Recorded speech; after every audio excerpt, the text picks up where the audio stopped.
నమస్తే friends, welcome to our channel. ఈరోజు నేను మీకు నాగ్పూర్ మటన్ రెసిపీ చూపెట్టబోతున్నానండి. అయితే ముందుగా ఒక అమందస్తు రాయి తీసుకొని అందులో 1 ఇంచు అల్లం ముక్కలు వేసుకోవాలండి. అలాగే 8 నుంచి 10 వెల్లుల్లి రెబ్బలు వేసి కచ్చాపక్కగా దంచుకోవాలి. మెత్తగా దంచుకోవాల్సిన అవసరం లేదు, కచ్చాపక్కగా దంచుకుంటే సరిపోతుంది. అయితే ఇప్పుడు ఈ దంచిన దాన్ని మనము ఒక చిన్న గిన్నెలోకి తీసి పెట్టుకుందాము. ఈ రెసిపీ చాలా టేస్టీగా ఉంటుందండి. నాగ్పూర్లో చాలా ఫేమస్ ఈ రెసిపీ. తప్పకుండా మీరు ట్రై చేయండి. అలాగే వీడియోని స్కిప్ చేయకుండా చివరి దాకా తప్పకుండా చూడండి. ఇప్పుడు ఇది తీసి పెట్టుకున్నాం కదండి, అల్లం వెల్లుల్లి దంచింది. ఇప్పుడు ఒక గిన్నె తీసుకొని అందులో 100 మిల్లీలీటర్ల నూనె వేసుకోవాలి.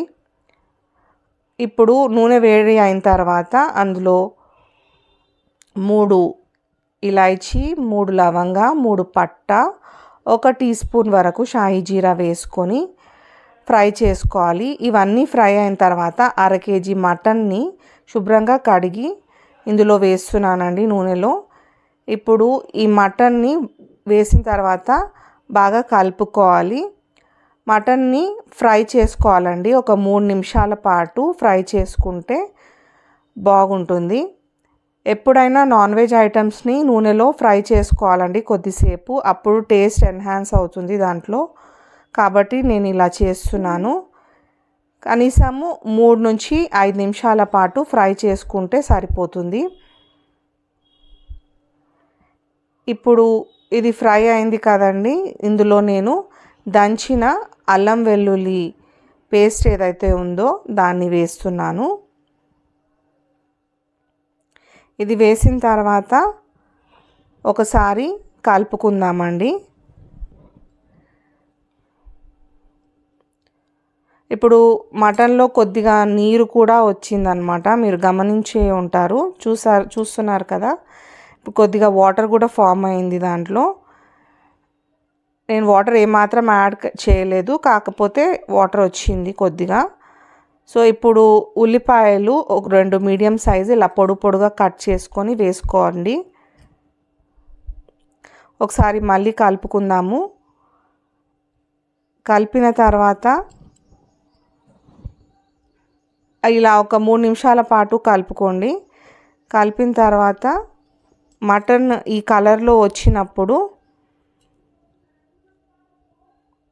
ఇందులో నేను ఇప్పుడు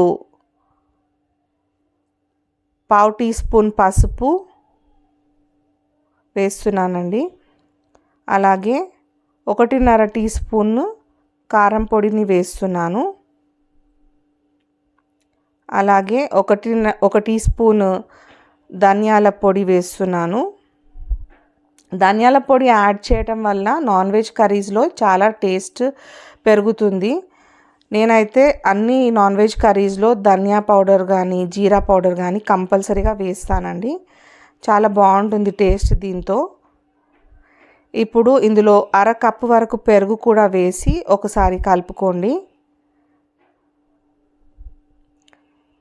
పెరుగు వేయటం వల్ల గ్రేవీతో పాటు మంచి టేస్ట్ వస్తుందండి మటన్ కర్రీకి. అన్ని మటన్ కర్రీస్ వెరైటీస్లో పెరుగు వేయాలని అవసరం లేదు, కొన్నిట్లో వేస్తే మాత్రం చాలా టేస్టీగా ఉంటుంది. ఇప్పుడు మసాలా దినుసులు అన్నీ బాగా వేసాం కదండి ఈ రెసిపీలో, అందుకే పెరుగు వేస్తే చాలా బాగుంటుందన్నమాట. ఇప్పుడు దీన్ని ఒక అర్ధగంట సేపు ఉడకనివ్వాలి. ఇప్పుడు ఒక ఫ్రైయింగ్ ప్యాన్ తీసుకొని అందులో ఎండు కొబ్బరి వేసుకొని కొద్దిగా డ్రై రోస్ట్ చేసుకోవాలి.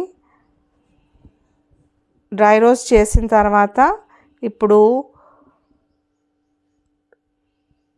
దీన్ని ఒక ప్లేట్లో తీసుకొని పక్కకు పెట్టుకుందాము. నెక్స్ట్ నేను 3 నుంచి 4 టేబుల్ స్పూన్ల పల్లీలను తీసుకొని డ్రై రోస్ట్ చేస్తున్నాను. ఇది కూడా ఒక 2 నుంచి 3 నిమిషాల పాటు డ్రై రోస్ట్ చేసి ఒక ప్లేట్లోకి తీసి పెట్టుకోవాలి. తర్వాత నేను 2 టీ స్పూన్ల నువ్వులు తీసుకుంటున్నానండి. నువ్వులు తీసుకొని అలాగే 1 టీ స్పూన్ గసగసాలు తీసుకొని డ్రై రోస్ట్ చేస్తున్నాను. ఇది కూడా ఒక 2 నుంచి 3 నిమిషాలు అయిన తర్వాత ఒక ప్లేట్లోకి తీసి పక్కన పెట్టుకుందాము. స్టవ్ని లో ఫ్లేమ్లో ఉంచే డ్రై రోస్ట్ చేయండి, లేకపోతే మాడిపోతుంది. ఇప్పుడు ఒక మిక్సీ జార్ తీసుకొని మనం డ్రై రోస్ట్ చేసుకున్నవన్నిటిని ఇందులో వేసి మంచి పౌడర్ లాగా గ్రైండ్ చేసుకోవాలి. మనం పల్లీలు, ఎండు కొబ్బరి, నువ్వులు, గసాలు వేసి డ్రై రోస్ట్ చేసుకున్నాం కదండి. ఆ పొడిని, గ్రైండ్ చేసి పెట్టుకున్న పొడిని ఇప్పుడు తీసి పక్కన పెట్టుకుందాము. ఒకసారి మూత తీసి మళ్ళీ మటన్ ఒకసారి కలుపుకోండి. ఇప్పుడు ఈ పేస్ట్ని మనము మటన్ కర్రీలో వేద్దాము. కొద్దిగా వాటర్ యాడ్ చేసుకొని జార్లో ఉన్న మసాలా అంతా వచ్చేటట్టు నీళ్లు పోసుకొని మటన్ కర్రీలో యాడ్ చేసుకొని ఒకసారి మళ్ళీ కలుపుకుందామండి. చూసారు కదండి ఎంత డెలిషియస్గా కనిపిస్తుందో, చూస్తేనే చాలా టెంప్టింగ్గా ఉంది ఈ కర్రీ. ఇప్పుడు మరొక 2 నిమిషాల పాటు దీన్ని ఉడకనివ్వాలి. ఉడికిన తర్వాత మూత తీసి ఒకసారి మళ్ళీ కలుపుకొని చూడాలండి.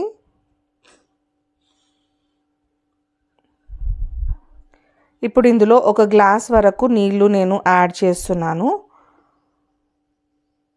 ఇప్పుడు 1 గ్లాస్ నీళ్లు పోసి ఒకసారి మళ్ళీ కలుపుకొని